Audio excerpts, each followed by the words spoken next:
Hello everyone, it's me सबा शेख। तो जनाब Babar Azam open करेंगे, फखर जमान वापस आ गए हैं। फ़हीम अशरफ को क्यों रखा? पाकिस्तान एक स्पिनर्स के साथ क्या करेगा? क्रिकेट ग्राउंड की क्या सूरत हाल है? ये सारा कुछ चल रहा है पड़ोसी मुल्क में यानी कि इंडिया में, जबकि अपने मुल्क में अपनी क्रिकेट टीम के साथ जो कुछ हो रहा है उसकी परवाह नहीं है। लेकिन आज हम डिस्कस करेंगे कि इंडियंस बाबर आजम के बारे में क्या कह रहे हैं, स्पेशली जो बाबर आजम के बारे में ये खबरें सामने आ रही हैं कि वो ओपन करने जा रहे हैं।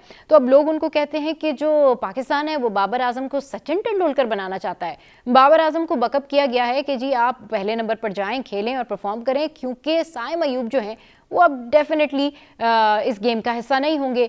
अब पता नहीं उनकी वापसी कब होती है। तो ये सारी बातें जो हैं वो पड़ोसी मुल्क से आ रही हैं। तो इन सारी बातों का जवाब जो है वो आपको हम यहाँ से देते हैं। अच्छा जनाब, तो अब बात ये है कि हमारा लाइनअप, हमारी टीम, हमारे लोग, हमारी आपस की तनकीद, इसके ऊपर मैनिपुलेशन करने की ज़रूरत नहीं है।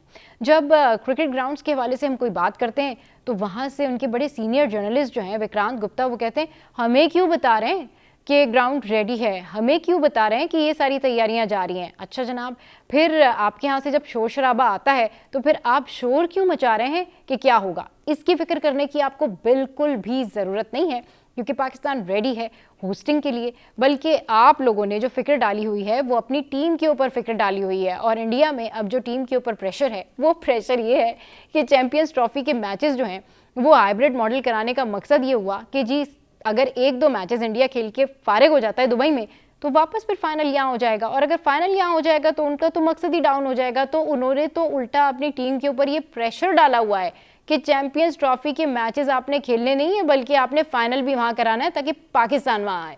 तो ये थॉट है आप लोगों की। और उसके अलावा बाबर आजम के हवाले से अगर मैं बात करूँ तो बाबर आजम के हवाले से अब मैं खुद भी बाबर आजम को ये कहना चाहती हूँ कि बाबर आजम, आपके ऊपर बहुत ज़्यादा प्रेशर है, क्योंकि लोगों की नज़रें आपके ऊपर हैं। आपकी फॉर्म कब वापस आएगी, आप कब खेलेंगे, आप कब बाहर निकलेंगे उस पूरे सिनेरियो से जो आपके इर्द गिर्द बना हुआ है।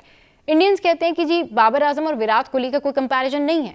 बाबर आजम और विराट कोहली के फैंस इस बारे में क्या सोचते हैं ज़रूर बताएं। आज मैंने स्टैट्स पे बात नहीं करनी, आज मैंने ये बात नहीं करनी कि जी किसने कितने रन्स किए, किस ग्राउंड पे कौन से मैचेस हुए, क्या कुछ होता रहा। आज हम ये बात करेंगे कि जी अगर हमारी टीम का लाइनअप अब हो गया है, सेटल हो गया है, मेंटेन हो गया है, तो उसके बावजूद भी जिस तरह की बातें की जा रही हैं, उसके बावजूद भी जिस तरह से कहा जा रहा है कि जी अच्छा जी फ़खर जमान कितना खेल लेंगे, अच्छा फ़खर जमान को जो है वो 200 प्लस करने होंगे, अच्छा फ़खर जमान अकेले क्या कुछ कर लेंगे।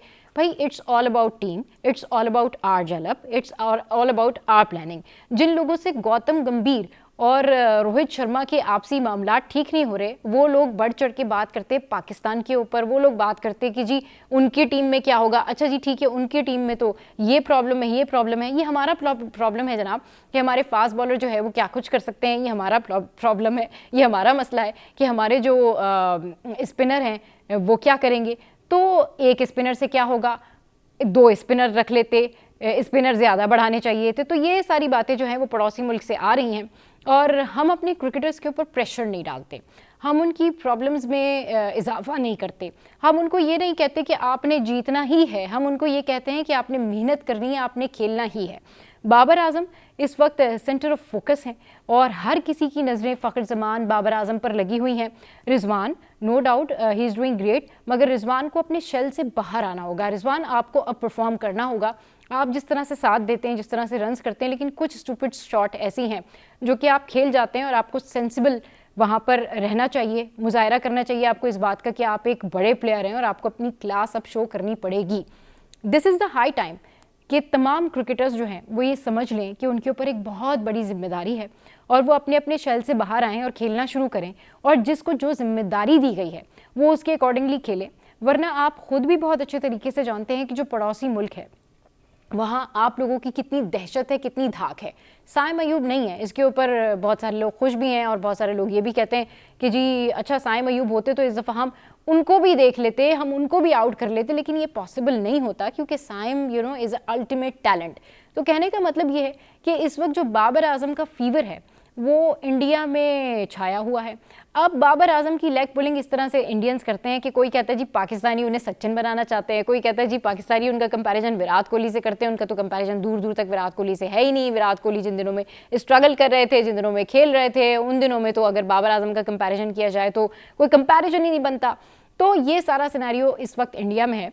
लेकिन पाकिस्तान के हवाले से अच्छी खबरें ये हैं कि ट्राई नेशन सीरीज़ बिल्कुल वी आर रेडी एंड अब न्यूजीलैंड की टीम यहाँ पर आ चुकी है और आपने देखा कि उनका वार्म वेलकम किया गया, प्रैक्टिस भी शुरू हो गई है पाकिस्तान की जानिब से। अब बात सारी ये है कि पाकिस्तान इन दी एंड ये चैम्पियंस ट्रॉफी होस्ट करने जा रहा है इंशाल्लाह, और हम पूरी उम्मीद हैं कि हम अच्छे तरीके से चैम्पियंस ट्रॉफी जो है उसका इनेकाद करने में कामयाब होंगे और इंशाल्लाह कामयाब हो गए हैं। और जब ये सीटियां बजेंगी और रंग जमेगा तो फिर दुनिया भी देख लेगी कि क्या कुछ होता है। बातें करना बंद करें। अगर हम कोई भी चीज़ आपको बताते तो आप कहते जी क्यों बता दी, हमें तो नहीं सुननी थी, लेकिन जब हम नहीं बताते तो आप कहते क्यों छुपा रहे, ये तो छुपा रहे।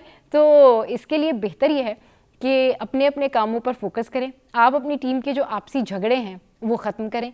आप अपनी टीम में सीनियर जूनियर की जो जंगें चल रही हैं उसको ख़त्म करें।